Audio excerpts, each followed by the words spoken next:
friends, I'm Choco Banana. Today's story is Tara and the Elephant Highway. Every morning, Tara heard them thud, thud, thud giant feet on the elephant highway.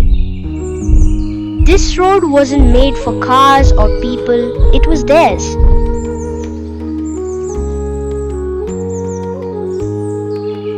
And Tara respected that. One morning, she spotted something strange. A baby elephant trapped in a wire near the road. Others stood frozen. Tara didn't. She walked forward, whispering songs. Carefully, she untangled the wire. The baby looked into her eyes. Trust.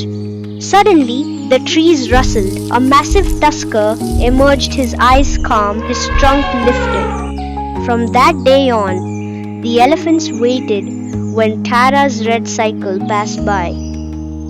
She wasn't just a girl anymore, she was one of them. Moral of the story: respect the wild, and the wild might just respect you back. Please like, share, and subscribe Choco Banana. Thanks for watching. Bye bye.